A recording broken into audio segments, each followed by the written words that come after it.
야랑야랑 정치부 김민지 기자와 함께합니다. 첫 번째 주제 보겠습니다. 대통령과 이재명 대표 오늘 만났습니다. 네, 만났습니다. 스치듯 악수만 나눴지만요. 오늘 서울 중구 유관순 기념관에서 열린 3.1절 기념식에 참석한 건데요. 이재명 대표 체포동의안이 부결되고 이틀 만의 만남이라 더 눈길을 끌었습니다. 네, 오늘 모습인데요. 원래 3.1절 기념식에 각 당 지도부들이 오죠. 맞습니다. 행사를 마친 윤 대통령이 보이자 이 대표는 서너 걸음 먼저 다가가서 악수를 건넸는데요.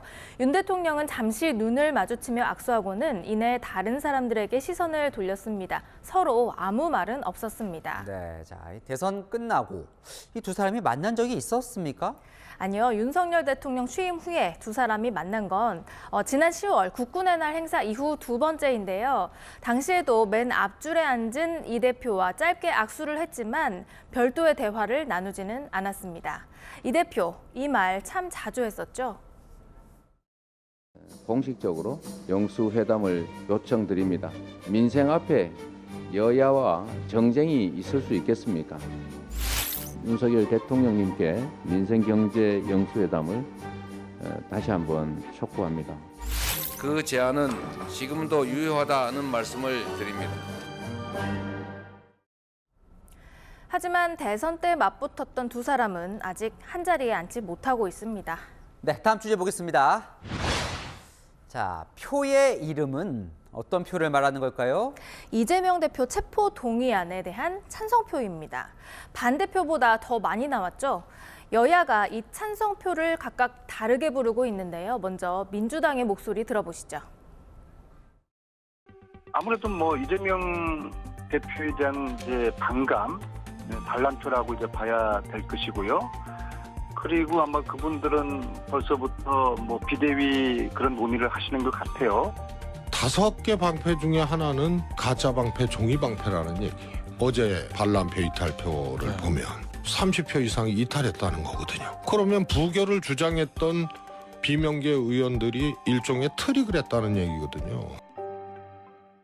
트릭도 나오고 반감, 반란, 이탈, 일맥상통하네요. 네, 뭔가 정답에서 벗어나고 당과는 다른 생각이라는 뉘앙스죠. 친명계에서는요, 뒤통수를 맞았다. 배신감을 숨기지 않고 있는데요.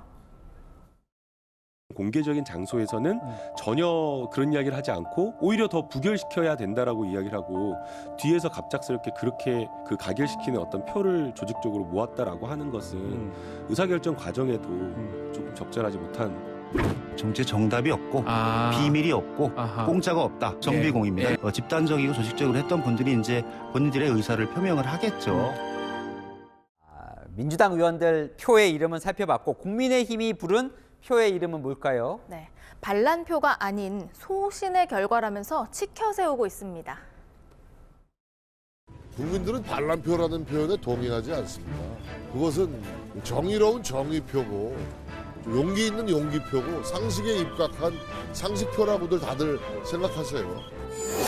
반란표가 아니고 양심표 혹은 양식표라고 저는 이야기를 하고 싶습니다.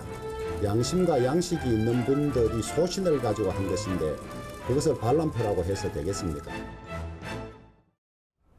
당황한 친명계 사이에서는요, 다음 체포동의안 때는 부결을 당론으로 정할 필요가 있다는 말도 하는데요.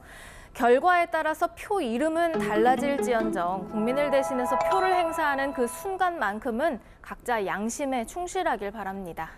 네, 지금까지 여랑야랑이었습니다.